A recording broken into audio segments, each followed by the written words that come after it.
5,73,731 வாக்காளர்களை கொண்ட ஜனநாயக திருவிழா 4000த்திற்கும் மேற்பட்ட வேட்பாளர்களோடு காலை முதலே தொடங்கி நடைபெற்று வருகிறது.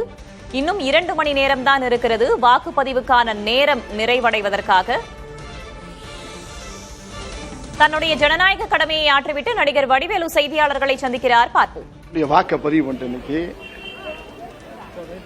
அதே மாதிரி எல்லா பேரும் தமிழ்நாட்டில் இருக்கக்கூடிய அத்தனை குடிமக்களும் வாக்கு உள்ளவங்க எல்லாருமே வந்து அவங்க ஓட்டை கண்டிப்பா தயவு பண்ணி சிரமமாக்காம பதிவு பண்றது நம்ம நாட்டுக்கு நல்லது. தயவு பண்ணி எல்லாருமா வந்து தன்னுடைய ஓட்டை 6 மணிக்குள்ள வந்து எல்லாரும் பதிவு பண்ணிட்டா ரொம்ப நல்ல விஷயம். இதான் என்னுடைய தாழ்மையான வேண்டும். ரொம்ப நேரமா தேடி கண்டுபிடிச்சிருக்கீங்க என்பது ரீடேக் எடுக்க முடியாது அப்படிங்கறாங்க. நீங்க எப்படி பாக்குறீங்க? யார் சொல்றா? முன்னாள் மத்திய அமைச்சர் அதெல்லாம் இந்த இடத்துல பேசக்கூடாது. ரொம்ப நேரமா தேடிட்டு இருந்தீங்க. என்ன சொல்ல விரும்புறீங்க? யங்ஸ்டர்களுக்கு எத்தனை பேர் ஓட்டு இருக்கு? நீங்க சொல்ற 16 வயசு இருக்கு, 14 வயசு இருக்கு. மெச்சூரிட்டியானவங்களுக்கு அவங்களுக்கு தெரியுமில்ல.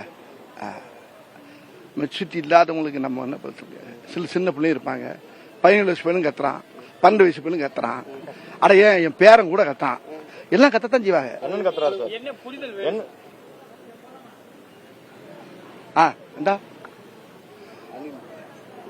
இல்ல ரைட் ஓகே.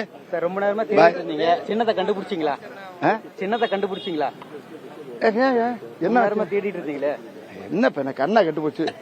நீங்க வேற பார்த்து போடணும்ன்ற. வெளிநாட்டுல இருந்து நிறைய பேர் வந்து இந்த முறை வந்து எப்போது இல்லாத வந்து வாக்களிச்சிருக்க மாதிரி ஒரு தகவல் வருது. இது எப்படி பாக்குறீங்க? நல்ல விஷயமா எடுத்துக்கிறோம். ஏன் இப்ப ஏன் வெளிநாட்டுல இருந்து எதுக்கு வந்து ஓட்டு போட்ட யாரை கேட்டாங்க வந்து நான் கேட்க முடியும்? நிறைய பேர் வந்து ஓட்டு போயிருக்காங்க. மகிழ்ச்சியா இருக்கு.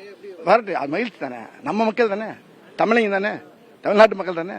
வந்து ஓட்டு போட்டு போட்டோம் சார். அதுக்கு வந்து தேர்தலில் ஓட்டு போடணுன்ற விழிப்புணர்வு காரணமா இல்ல வேற ஏதாவது காரணம் இருக்குன்னு நினைக்கிறீங்களா? என்னது அவங்க அதிகப்படியான மக்கள் வெளிநாட்டுல இருந்து இங்க வந்து ஓட்டு போறதுக்கான காரணம் தேர்தல் ஆணையத்துடைய விழிப்புணர்வா அல்லது வேற ஏதாவது காரணம் இருக்கு? ரொம்ப நாளா போடாம இருக்கோம். போய் பார்ப்போம் ஓட்டு இருக்கான்னு. மத்தியம் போட்டுக்கிட்டு என்னன்னு தெரியல. என்ன முந்தியெல்லாம் பாத்தீங்கன்னா செத்தையும் ஓட்டெல்லாம் போட்டுக்கிட்டு என்ன எங்க இவங்க பேர் நாங்க ராமசாமி. அவர் செத்துட்டாராக்க இல்லையே நான் தாங்க அப்படிலாம் போச்சு இல்ல. அதனால எல்லாம் வந்து இந்த வாட்டியாச்சும் நல்லபடியா போட்டு வரும்னு எல்லா மக்களும் வந்து போட்டு போறாங்க. அவங்களுக்கு என்னுடைய தாழ்மையான வணக்கங்களை தெரிவிச்சுக்கிறேன். வெளிநாட்டுல இருந்து வந்து ஓட்டு போடுறவங்க போற ரொம்ப உண்மையிலே பாராட்டும்.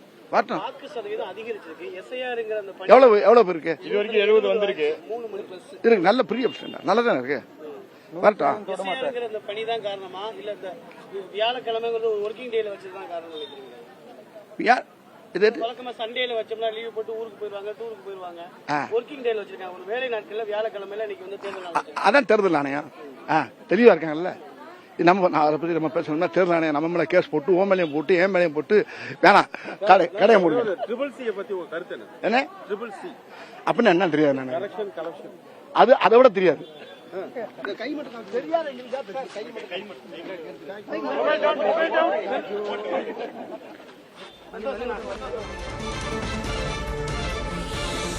சாலிகிராமத்தில் உள்ள வாக்குச்சாவடியில் வாக்களித்துவிட்டு செய்தியாளர்களை சந்தித்தார் நடிகர் வடிவேலு.